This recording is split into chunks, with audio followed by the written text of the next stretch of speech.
There's a pattern running beneath human history that never quite goes away. Civilizations rise and fall, cultures change, technology evolves, yet the same logic keeps resurfacing. Power sustained through sacrifice. The name most associated with that logic is Moloch. People imagine the ancient rites as something remote. Flames, idols, terrified parents, children offered to a god no one worships anymore. The image feels archaic, something belonging to a world that doesn't resemble ours. The uncomfortable part begins when you realize the ritual survived. The form changed, the language changed, but the structure remained intact. The offering is different, yet the exchange continues. Systems still consume human potential to keep themselves running, and those systems are treated as too important to question. This investigation follows that logic across time. From the bronze altars of the ancient Near East to boardrooms, economic policies, and digital platforms that demand pieces of human life in ways most people never notice. The cost is absorbed quietly, hidden behind metrics, progress, and necessity. If you're willing to trace that line, subscribe, leave your thoughts below, and stay with me. The cult didn't disappear. It evolved into something that no longer asks for belief, only participation. Let's begin. There are names in history that carry weight beyond their etymological origins. Names that become metaphors, that transcend their original context to describe something fundamental about human civilization. Moloch is one of those names. Unlike Zeus, Odin, or Ra, Moloch has no great mythology. There are no epic poems celebrating his deeds, no heroic narratives, no cosmic battles that explain the structure of reality. What Moloch has instead is something more unsettling, a direct, unambiguous association with the systematic sacrifice of human life to maintain structures of power. This is where our investigation begins, and we need to understand why this particular name has survived when so many others have faded into obscurity. The name Moloch appears in biblical texts, particularly in references to the Valley of Hinnom, a place that would become synonymous with damnation itself. The Hebrew word Gehenna, which later becomes the Christian concept of hell, derives directly from this valley where children were allegedly passed through the fire to Moloch. The book of Leviticus explicitly forbids the Israelites from giving their children to Moloch, and the second book of Kings describes how certain Judean kings built high places for this worship, causing their sons to pass through fire. But who or what was Moloch exactly? Here's where things become interesting. Unlike other deities of the ancient Near East, Moloch appears to be more of a title or function than a distinct god with a clear mythology. The name is associated with Ammonite, Phoenician, and Canaanite religious practices, often conflated with Baal, Chemosh, or other regional deities. Some scholars argue that Moloch derives from a Semitic root meaning king or ruler, possibly even referring to a type of sacrifice rather than a specific god. What matters for our purposes isn't resolving this archaeological debate. What matters is recognizing what the name came to represent: a principle of cruel exchange. Something of extreme value, most commonly one's own child, is delivered to a superior instance. The exchange is never fair, the sacrifice is never proportional, and most critically, the act of sacrificing legitimizes the power of those who administer the cult. This is where we need to introduce a concept that will run throughout this entire investigation: Moloch as machine. I'm speaking of a self-perpetuating system, a logic that can be replicated across different ages, different technologies, different political structures. A machine doesn't need consciousness or malice. It simply needs the right conditions to continue operating. And here's the crucial observation. There is almost no biography of Moloch. No creation myth, no divine genealogy, no heroic journey. What exists instead is a pure, distilled association between a name and an act. Moloch equals sacrifice. Moloch equals the moment when a society decides that certain lives can be burned to maintain the structure of power. This lack of narrative is itself telling. It suggests that what we're dealing with isn't really a god in the traditional sense. We're looking at a pattern, a mechanism, a way of organizing human society around the acceptance of systematic sacrifice. Throughout history, particularly in literature and critical social theory, the name Moloch reappears as a metaphor. The 19th century critics of industrial capitalism invoked Moloch to describe factories that consumed workers' bodies and souls. The poets of the First World War used the name to describe the military-industrial complex that fed entire generations into trenches. Allen Ginsberg's famous poem Howl features Moloch as a symbol of American industrial society, declaring, "Moloch whose mind is pure machinery, Moloch whose blood is running money." The poem captures something essential. Moloch as the dehumanizing force of systems that consume human life in the name of progress, efficiency, growth. This isn't coincidence. The name persists because it captures something essential: the architecture of systematic sacrifice presented as necessity, as divine will, as the price of civilization itself. Writers and thinkers have returned to this name again and again because they recognize the pattern recurring in their own times, wearing different costumes while operating according to the same fundamental logic. What makes Moloch different from other symbols of evil or oppression is its specificity. Moloch doesn't represent chaos or random violence. Moloch represents organized, rationalized, systematized sacrifice. It represents the moment when a society collectively agrees that some lives must be burned so that the system can continue functioning. And that agreement, that collective willingness to participate in the mechanism, is what allows the machine to operate generation after generation. Let's reconstruct what we know, both from archaeological evidence and historical accounts, about the ritual practices associated with Moloch. I want you to understand this as a sophisticated technology of social control, whatever its historical accuracy.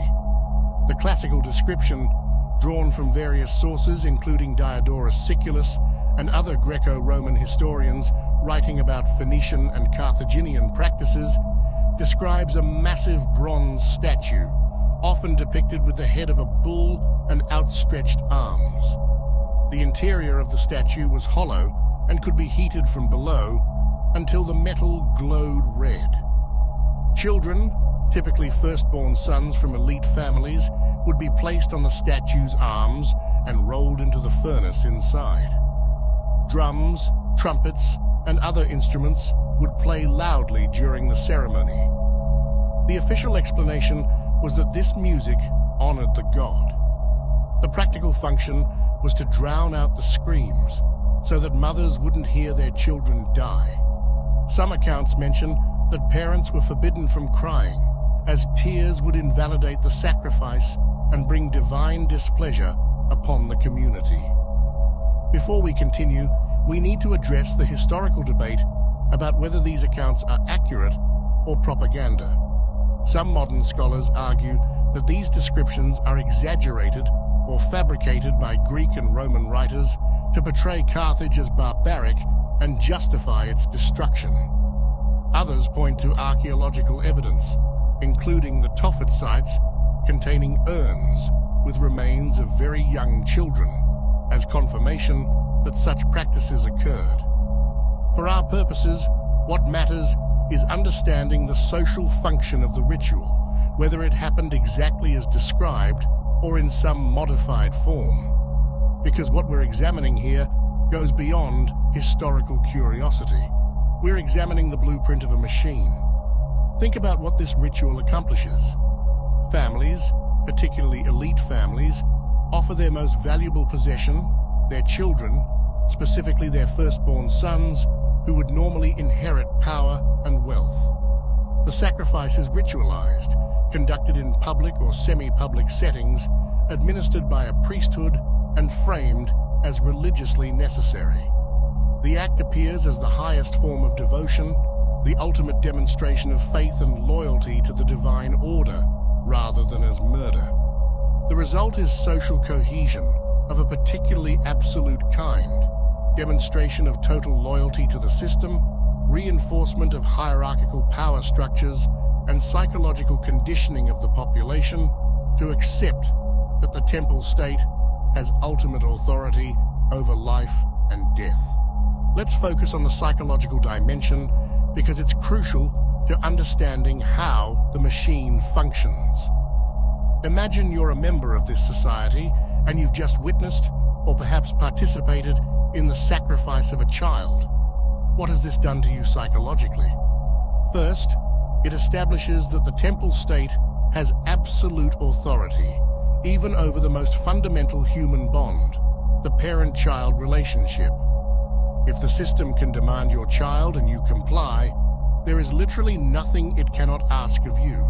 Your labor, your wealth, your political loyalty, your silence in the face of injustice, all of these become trivial requests compared to what you've already surrendered. Second, it creates a psychological need to justify the act. Cognitive dissonance is intolerable. If you've sacrificed your child, you must believe it was necessary, righteous, divinely mandated. This means you become a defender of the system, an evangelist for its worldview. To question the cult would be to face the unbearable horror of what you've done, to admit that you murdered your own child for nothing. So instead, you double down. You insist on the necessity of the ritual. You may even pressure others to participate, because their participation validates your own. Third, it desensitizes the population to violence and suffering. If burning children alive is acceptable when framed correctly, what isn't acceptable? The threshold for acceptable violence becomes dramatically expanded. Other forms of cruelty, exploitation, and dehumanization become easier to rationalize. After all, we've already accepted the worst. Everything else is merely a matter of degree. The fire itself serves a specific function in this machinery. Fire destroys completely.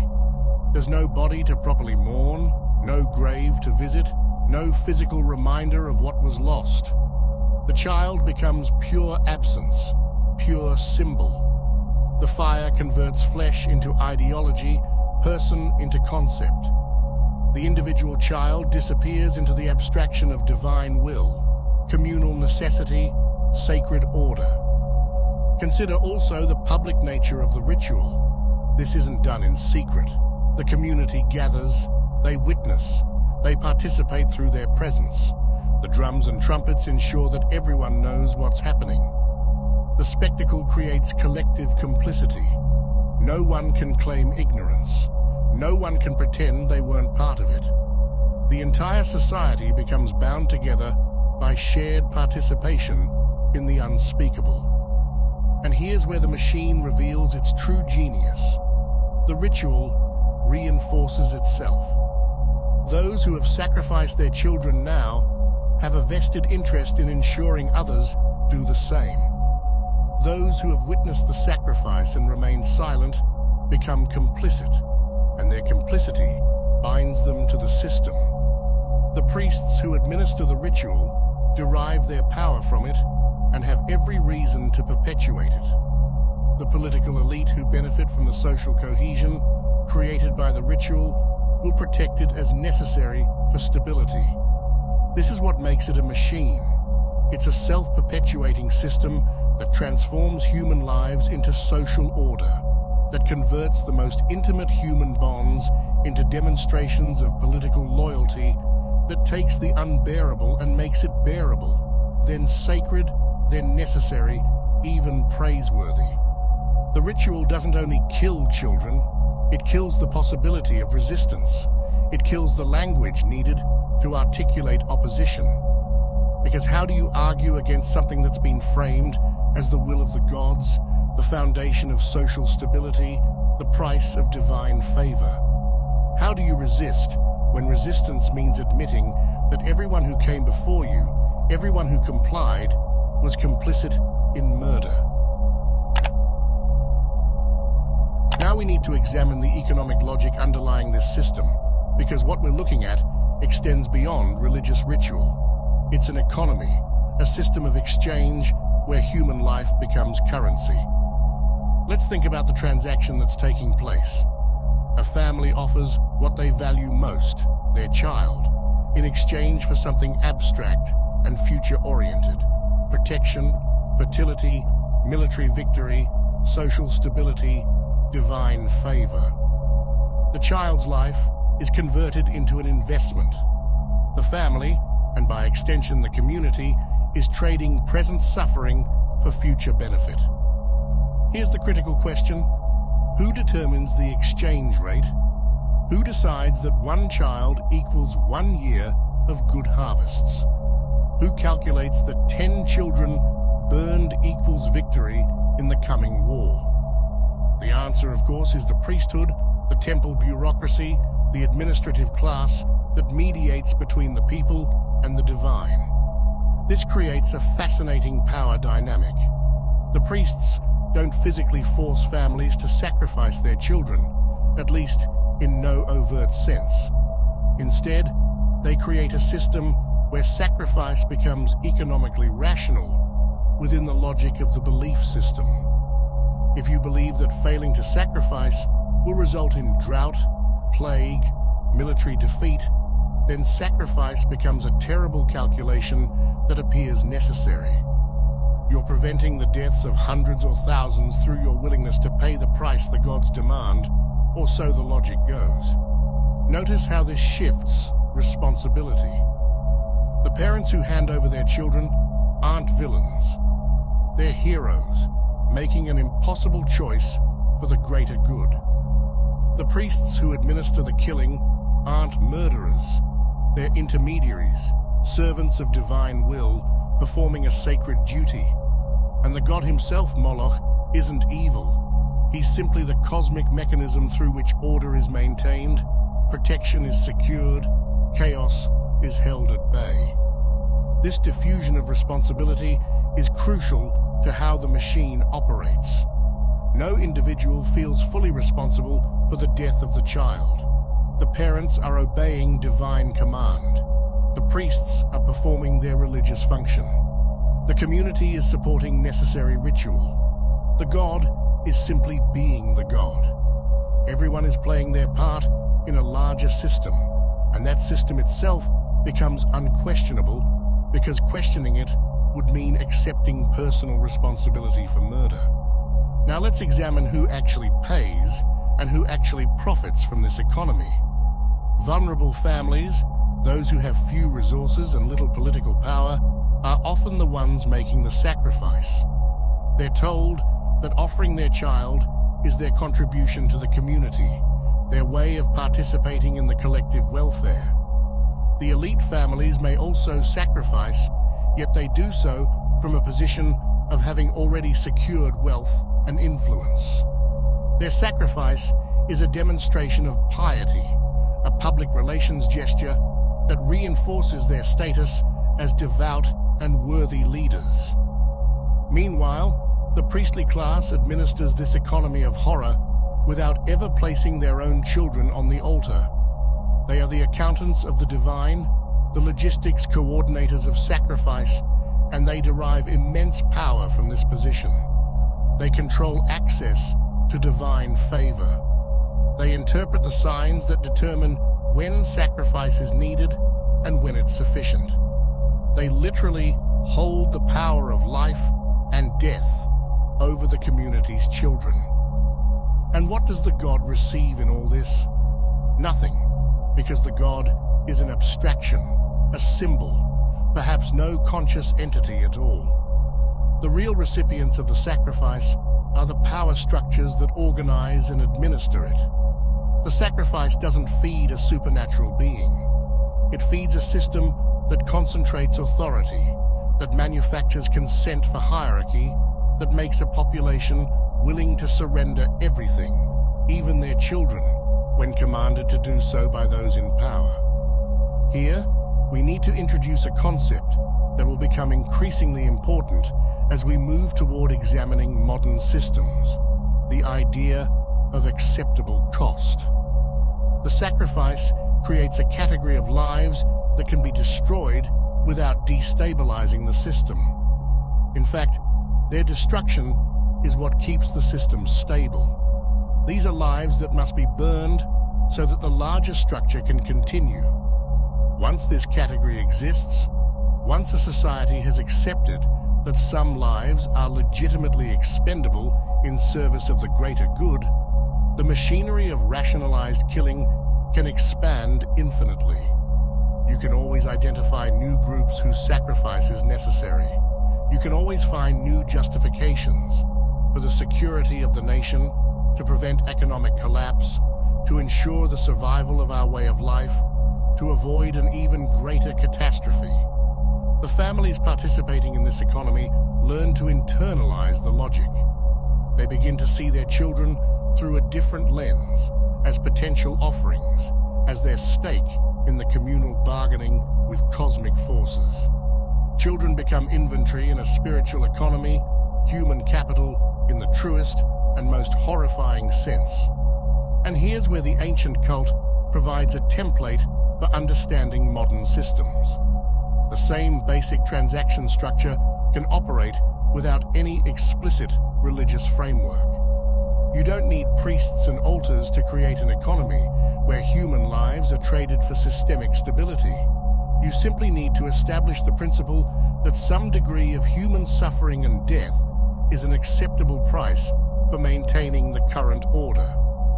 Once that principle is accepted, the machine can operate indefinitely, adapting to new contexts while maintaining its fundamental logic. So far, we've examined the cult of Moloch in its ancient form. Now we need to trace how this logic survives and thrives in secular modern systems. Because the machine didn't disappear. It simply learned to operate without temples, without priests, without explicitly religious language. The transition begins with secularization.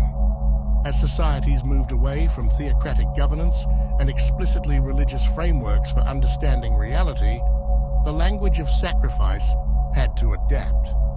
You can no longer openly declare that the gods demand child sacrifice, yet you can create systems that accomplish the same function using different vocabulary. The new language speaks of progress, economic necessity, national security, tragic yet unavoidable trade-offs. We no longer burn children on bronze altars. Instead, we make policy decisions that predictably result in deaths that are then categorized as collateral damage, acceptable losses, or the unfortunate costs of maintaining our way of life. Let's examine how modern states replicate the pattern. When a government decides to go to war, it makes a calculation about acceptable casualty rates. Military planners literally use formulas to determine how many civilian deaths can be justified in pursuit of strategic objectives. This isn't hidden or controversial. It's standard operating procedure. The lives that will be lost are weighed against projected benefits, and if the math works out favorably according to the metrics used by those in power, the decision is made. Notice the structure. A small group with authority determines how many lives can be burned to maintain or expand the system. The deaths are presented as tragic necessity rather than murder. Those who die are conceptually converted from individuals into statistics, from people with names and futures into numbers on a spreadsheet. acceptable percentages in a cost-benefit analysis. The corporate world operates according to identical logic. When a company makes decisions about safety standards, environmental protections, or labor conditions, it's explicitly calculating acceptable death rates. If improving workplace safety costs more than the projected legal settlements from worker deaths, safety doesn't improve.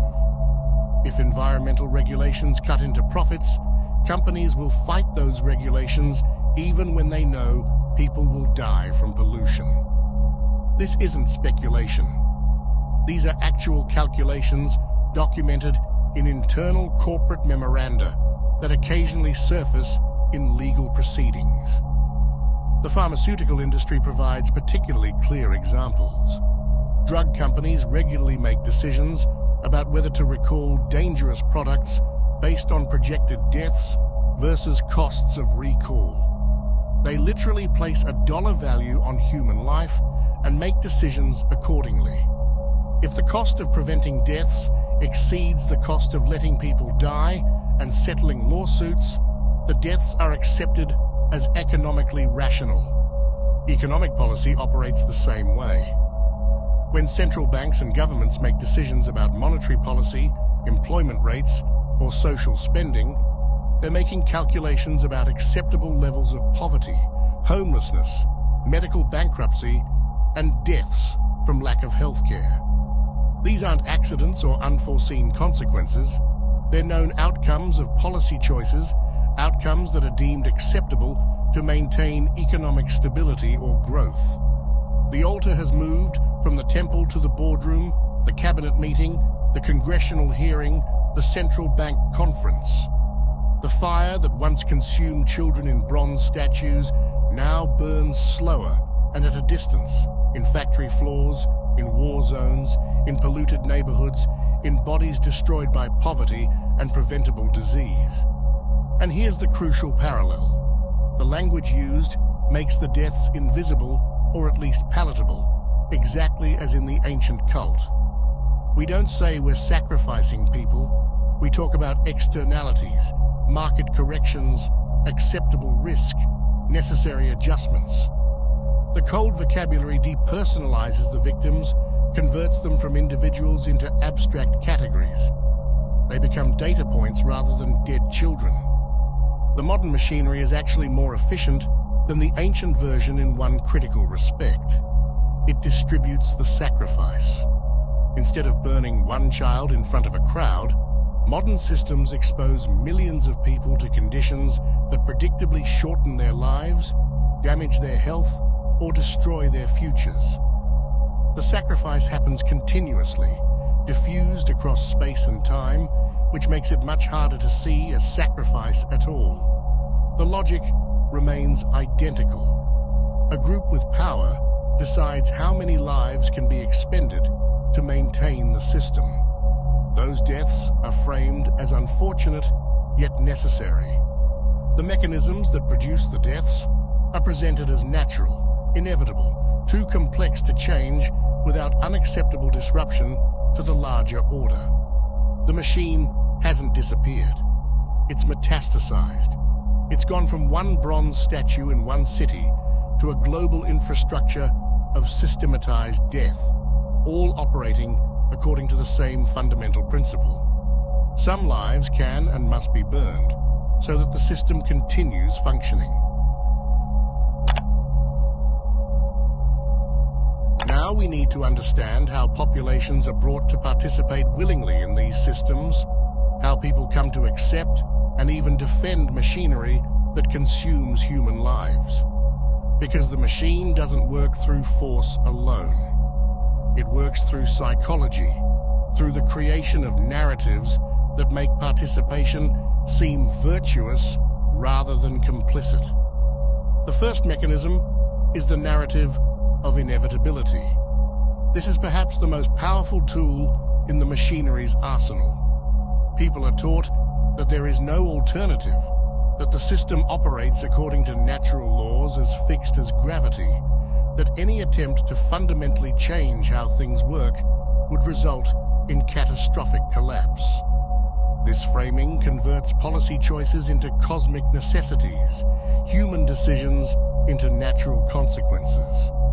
When someone suggests that maybe we shouldn't organize society in ways that predictably kill people, the response is always some variation of, "That's how the world works," or "We can't change human nature," or "The alternative would be worse." Notice how this mirrors the ancient justification for sacrifice. We must do this terrible thing or something even more terrible will happen. The difference is only that we've removed the explicit divine command and replaced it with economic theory, geopolitical necessity, or claims about human nature. The second mechanism is the cultivation of guilt.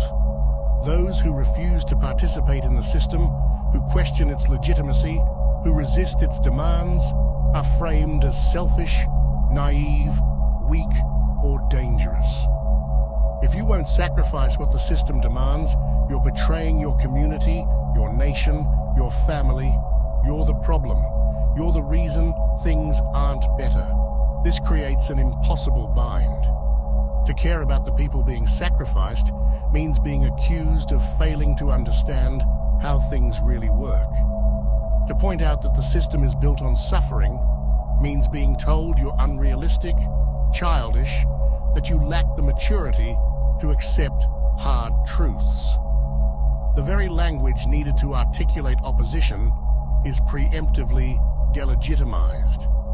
The third mechanism, and perhaps the most insidious, is the transformation of sacrifice into aspiration. Modern culture glorifies certain forms of self-destruction.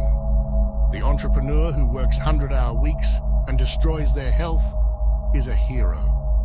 The soldier who dies in a war of choice is honored for their sacrifice. The parent who works multiple jobs and never sees their children is praised for their dedication. The student who goes into massive debt for an education is investing in their future. Notice how sacrifice is rebranded as hustle, dedication, duty, investment. The person being destroyed by the system is taught to feel special for their willingness to be destroyed. They're high achievers, hard workers, patriots, responsible adults, rather than victims. The system doesn't force them to sacrifice. They choose it, and that choice is celebrated as evidence of their virtue. This is particularly visible in what's sometimes called hustle culture, the glorification of overwork and self-exploitation. People compete to demonstrate how much they're willing to sacrifice for success: sleep, health, relationships, peace of mind. They post on social media about 4-hour nights and 80-hour weeks as if these are accomplishments rather than signs of a broken system. They've internalized the logic of MOLOCH so completely that they volunteer themselves for the fire and call it ambition. The family structure provides another clear example of this psychology. Parents are expected to sacrifice themselves for their children's success, which often means pushing those children into systems that will consume them. The mother who works herself to exhaustion so her son can go to an elite university that will train him to work himself to exhaustion in a career that will damage his health and relationships is praised for her sacrifice. No one asks whether the entire chain of sacrifices might be serving a system that benefits from broken people. And when someone does question this, when someone suggests that maybe we shouldn't organize life around constantly sacrificing ourselves and our children to maintain economic growth or national prestige or corporate profits, they're accused of being lazy, entitled, or unrealistic. The psychological conditioning runs so deep that resistance to sacrifice feels like moral failure. This is how the machine secures voluntary participation. It doesn't need to force people to place their children on the altar. It creates conditions where doing so feels like the responsible choice, the loving choice, the only rational choice given how the world works. The machine also cultivates identity around sacrifice. Good citizens, good workers, good parents are defined by what they're willing to surrender. Your worth as a person becomes measured by your capacity for self-denial, your willingness to place the system's needs above your own. Once your identity is built around sacrifice, questioning the necessity of that sacrifice becomes existentially threatening. To admit the sacrifice was unnecessary would be to lose your sense of who you are. We're approaching the point where the sacrifice extends beyond time, health, and physical well-being into something even more fundamental: attention, consciousness, identity itself. The ancient priests demanded children. The industrial age demanded bodies. The information age demands minds. And people are lining up to offer them, believing that their sacrifice is freely chosen and that the rewards justify the cost. And so we arrive at perhaps the most important section of this investigation: how the logic of MOLOCH has migrated into the infrastructure of digital life, creating a sacrifice machine that operates continuously, targeting especially the young and extracting attention, data, and psychological well-being as its fuel. The screen has become the new altar, literally. Billions of hours of human life are offered daily to platforms that have been deliberately engineered to be maximally addictive. This isn't conspiracy theory, it's documented fact. Internal documents from major tech companies reveal explicit strategies for hijacking human attention, creating psychological dependency, and maximizing what they call engagement, which really means maximizing time spent in the system regardless of the cost to the user. The fire that once consumed flesh now consumes consciousness. Children, often barely old enough to speak, are placed in front of screens that will algorithmically determine what they see, how they see it, and what they learn to value. The content they're exposed to isn't chosen for their development or well-being. It's chosen to maximize watch time, which maximizes data collection, which maximizes advertising revenue. Parents know this is damaging. Study after study demonstrates the psychological, developmental, and social harms caused by excessive screen time, especially for young children. Yet the machine has created conditions where participation feels inevitable. Both parents work because the economic system demands it. They're exhausted because the work system demands it. The screen becomes the babysitter because there's no time, no energy, no support structure to do otherwise. Notice the familiar pattern. The system isn't forcing you to sacrifice your children's attention and development. It's simply creating conditions where refusing to do so would require superhuman effort and probably economic ruin. The sacrifice is voluntary in the same sense that ancient families voluntarily brought their children to Moloch. Technically, you could refuse, yet the entire structure of power and social pressure makes refusal nearly impossible. The currency of sacrifice has changed. The ancient cult demanded blood. The industrial age demanded bodies and labor.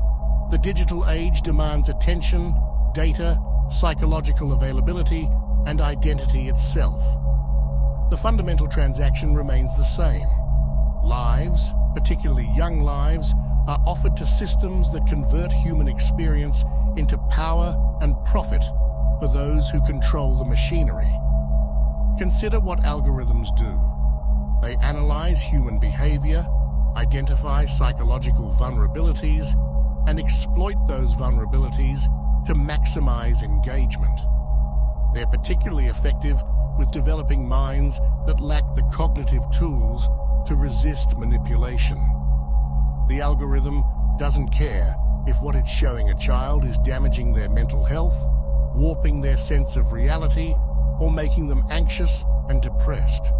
It only optimizes for one thing: keeping them watching. This creates what we might call distributed sacrifice. Instead of one child burned in one moment, millions of children have portions of their consciousness, their attention, their developmental years slowly extracted over time. The damage is harder to see because it's gradual and distributed, yet the cumulative effect is staggering. We're raising the first generation whose childhood has been mediated primarily through screens designed to addict them, whose social development happens through platforms designed to make them insecure, whose sense of self is constructed through systems designed to make them perpetually dissatisfied. And here's where the machine reveals its most sophisticated evolution.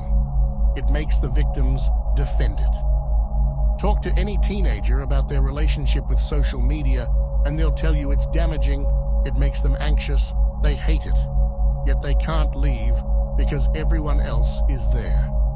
The machine has created a prisoner's dilemma where individual escape is punished with social isolation. You're free to leave anytime, as long as you're willing to lose access to your peer group, to become invisible, to cease existing in the space where social reality is now constructed. The platforms have successfully positioned themselves as infrastructure, as necessary as electricity or water. Once something is infrastructure, questioning its fundamental design becomes almost unthinkable. We don't ask whether we should have electricity. We only argue about its regulation and distribution. The platforms want the same treatment. Accept that they exist and will continue to exist, only debate minor adjustments to how they operate. Yet unlike electricity, these platforms aren't neutral tools. They're environments designed to shape human consciousness in specific directions that serve the interests of those who own the platforms.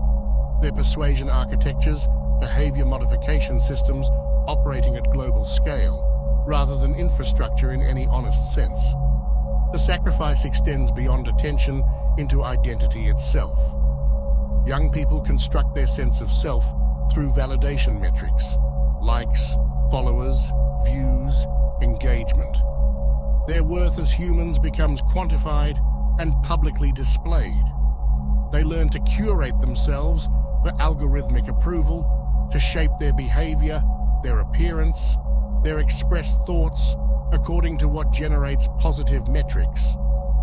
This is psychological sacrifice of a depth the ancient world never imagined. At least when you burned a child on a bronze altar, you weren't also convincing them that being burned was their authentic choice, that measuring their worth by how well they burned was empowering, that the altar was actually a space for self-expression and community building. The machine doesn't need you to understand its mechanisms. It only needs you to keep feeding it attention, data, presence. It only needs you to keep placing yourself and your children before the screen, believing that you're freely choosing to do so, that the benefits justify the costs, that there's no alternative anyway, because this is how the world works now. The ancient priests at least admitted they were demanding sacrifice. The modern platforms insist they're providing a service. How elite groups maintain spaces where the symbolism and psychology of sacrifice are ritually performed, creating environments where empathy can be symbolically burned away and decisions affecting millions can be made without moral restraint. Let's talk about Bohemian Grove. This isn't conspiracy theory. This is documented fact. Every summer, many of the most powerful men in America, politicians, CEOs, bankers, military leaders, media executives, gather in a remote location in Northern California for 2 weeks of what's officially described as recreation and fellowship. The gathering has existed for over a century. Members include presidents, Supreme Court justices, leaders of major corporations, heads of media conglomerates. The level of power concentrated in this space is staggering. Decisions that affect millions of lives are made casually over drinks between people who might otherwise need intermediaries and formal channels to communicate. What's relevant for our investigation isn't simply that powerful people meet. It's what they do when they meet. The Grove is famous for its theatrical rituals, particularly the opening ceremony called the Cremation of Care. This ritual involves a theatrical performance where an effigy representing care, worry, conscience, empathy is symbolically burned, while members in robes chant and a massive owl statue presides over the proceedings. The ceremony is elaborate. There's a funeral procession. There's chanting. The effigy is placed on a boat, floated to an altar, and set aflame while recorded voices declare that care, the tendency to worry about consequences and feel empathy for others, is being destroyed so that the members can enjoy their time without psychological burden. Defenders of the Grove insist this is merely theatre, a bit of harmless pageantry, nothing more meaningful than a college fraternity hazing ritual. Perhaps they're right about what participants consciously believe they're doing. Yet let's think about what's actually happening psychologically and symbolically. You've gathered the people who make decisions that determine whether nations go to war, whether economies collapse, whether environmental regulations are enforced, whether labor protections exist. And you've created a ritual space where they collectively, symbolically, destroy the psychological mechanism that would make them hesitate before making decisions that cause suffering. They're ritually burning empathy, dramatizing the removal of conscience, performing the death of care. The structure is identical to ancient sacrifice rituals: elite group, isolated sacred space, fire, theatrical performance that symbolizes the destruction of something human to enable something necessary for the maintenance of power. The only difference is that instead of burning an actual child, they're burning the part of themselves that would prevent them from making decisions that burn actual children, metaphorically speaking. This is what we might call desensitization ritual. It's a space where the moral restraints that might interfere with the exercise of power are symbolically and perhaps actually dissolved. After 2 weeks of performing and witnessing these rituals, after 2 weeks of bonding with other powerful men through shared participation in this secret theatrical tradition, participants return to the world where they make decisions affecting millions of lives. And here's the critical point. They've spent 2 weeks in an environment where removing empathy, burning care, destroying conscience was presented as liberation, as necessary, as the precondition for enjoying life without burden. How does that affect their decision-making when they return to their positions of power? The ritual creates psychological permission. It establishes that certain considerations can and should be set aside. It normalizes the idea that caring about the suffering your decisions cause is a weakness, a burden to be cremated. No one at the Grove is forcing CEOs to pollute or politicians to start wars. They're creating a ritual space that makes those decisions psychologically easier by symbolically destroying the internal mechanisms that would resist. This pattern appears throughout elite spaces. Private clubs, secret societies, exclusive gatherings where power concentrates have historically involved rituals that symbolically mark participants as separate from and above common moral constraints. These aren't unique to Bohemian Grove. The ritual use of fire is particularly significant. Fire as purification, fire as transformation, fire as the destruction of the old to make way for the new. Yet what's being purified, transformed, destroyed? In the case of the cremation of care, it's explicitly the human capacity for empathy and moral hesitation. That's what the ritual openly declares it's doing, without hidden symbolism. The owl imagery is also worth examining. In many esoteric traditions, the owl represents wisdom, hidden knowledge, the ability to see in darkness. Yet it's also associated with predation, with creatures that hunt silently in the night. The owl as a symbol combines illumination and predation, knowledge and violence. It's an appropriate presiding deity for gatherings where power operates. The critical question isn't whether participants in these rituals consciously worship Moloch or believe they're performing literal magic.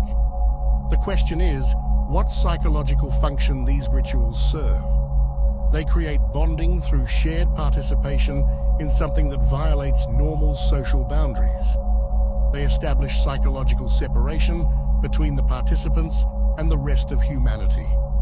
They symbolically enact the removal of moral constraints. And they do all this in a space of concentrated power where the decisions made affect millions of people who will never even know the ritual occurred. This is the liturgy of Moloch, updated for an age that doesn't believe in literal gods, while still needing the psychological technology that sacrifice rituals provide. A way for those who make decisions that destroy lives to do so without the burden of empathy, conscience, or care.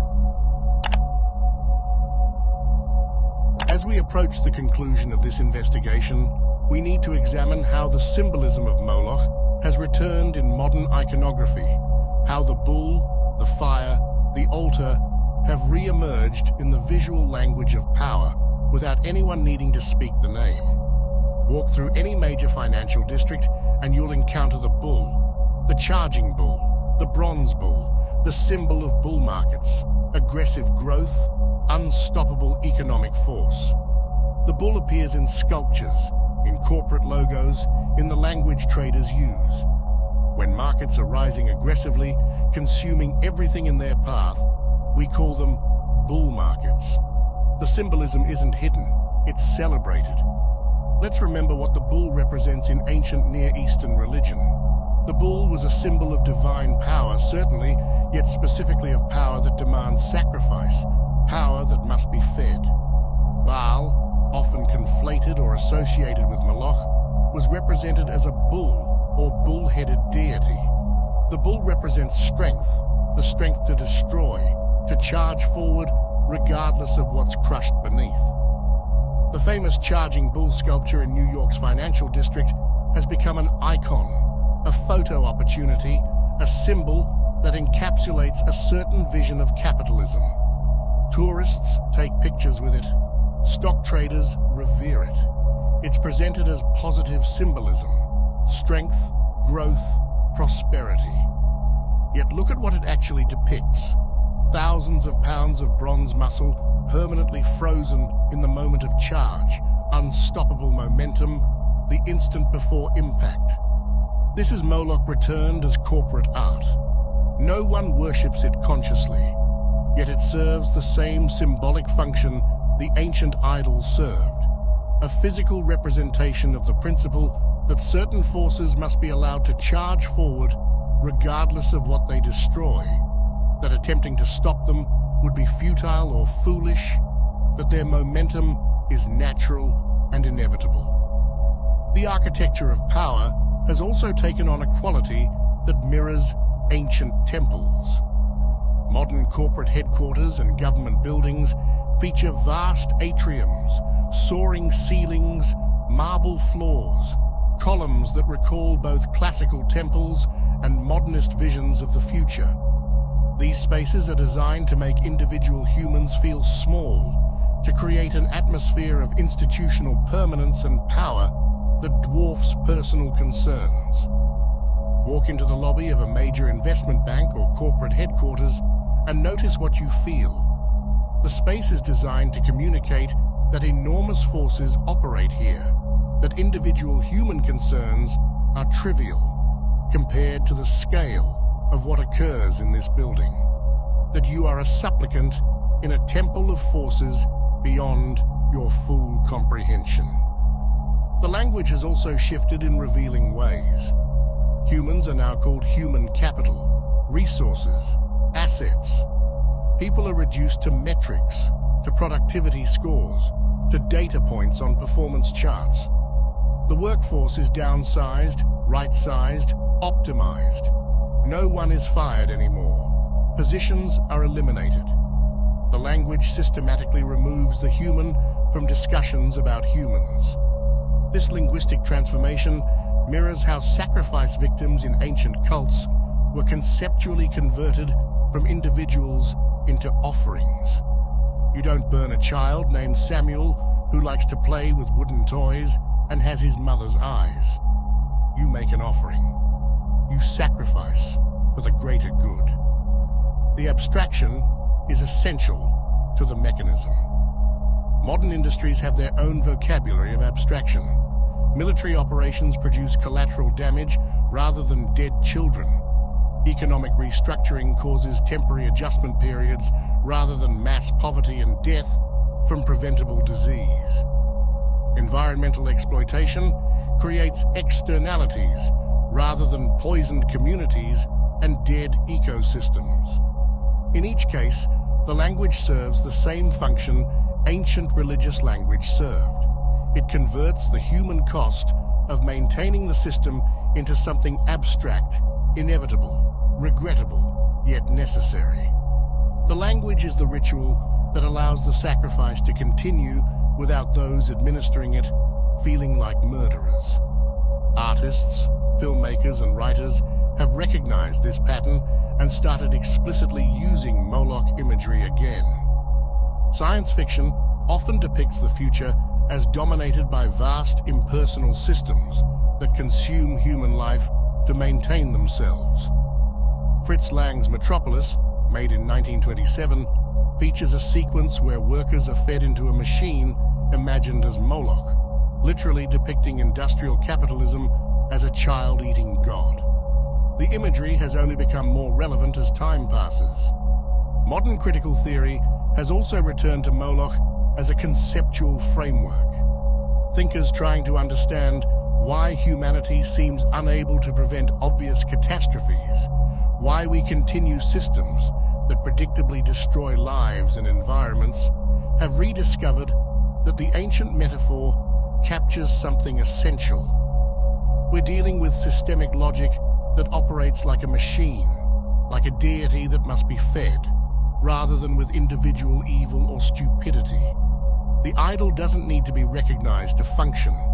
The system operates through symbols that have become so normal, we don't see them as symbols at all. A graph showing economic growth is an abstraction that hides the human cost of that growth. A productivity metric is an altar where human time and health are sacrificed. A quarterly earnings report is a ritual accounting of how much life was burned to generate profit.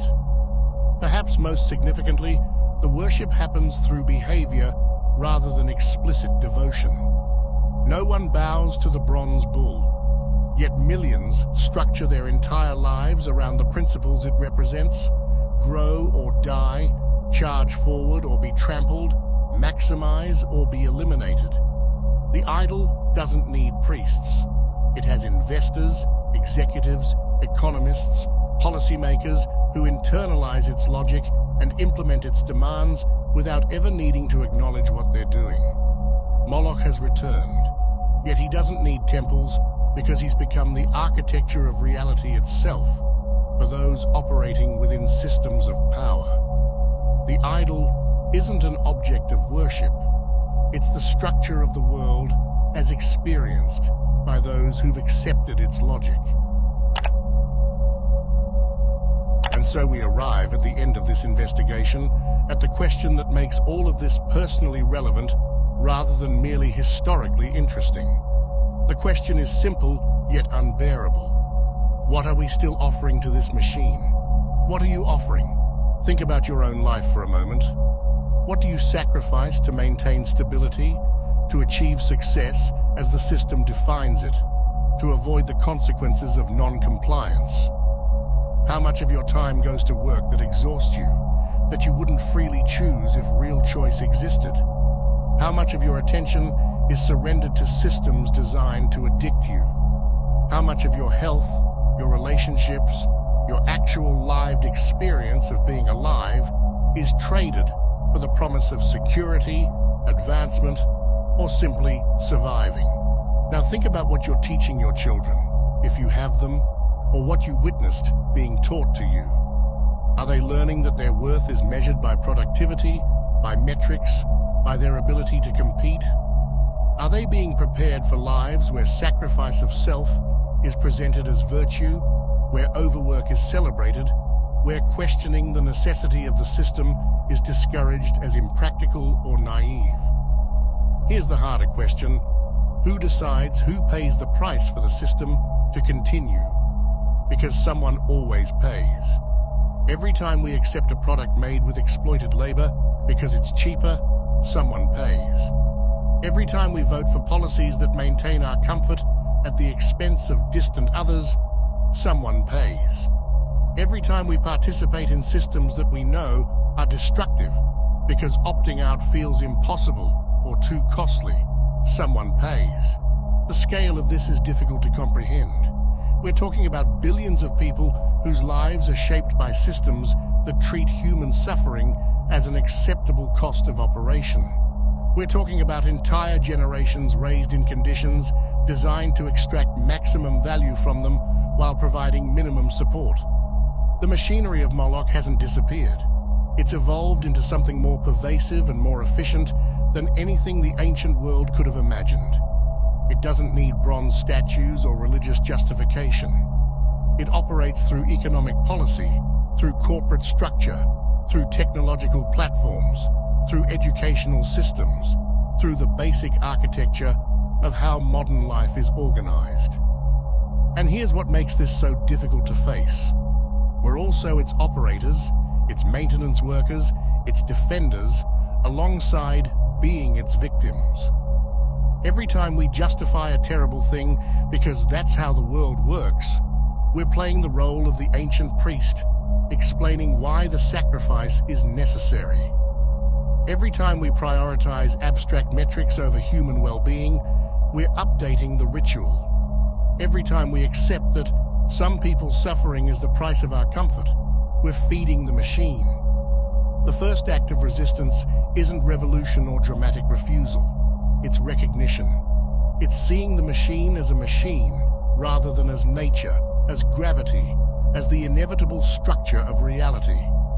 It's calling sacrifice by its name rather than hiding it behind euphemism and abstraction. Because once you see it, you can't unsee it. Once you recognize the pattern, you start seeing it everywhere. In the way work is structured, in the way education functions, in the way technology is designed, in the way politics operates, in the way we've organized human society around the principle that some lives can and must be burned to keep the system running. The question isn't whether MOLOCH exists as a literal supernatural entity. The question is whether the logic of MOLOCH, the machinery of systematic sacrifice, the acceptance that power requires feeding, continues to structure human civilization. And if you've been paying attention, you already know the answer. We tell ourselves we're different from those ancient peoples who burned their children. We tell ourselves we're more enlightened, more rational, that we've transcended such barbarism. Yet we've simply changed the form of the sacrifice while maintaining its function. The machine doesn't care whether you understand it. It doesn't care whether you believe in it. It only needs you to keep participating, keep feeding it your time, your attention, your health, your children's futures, your complicity.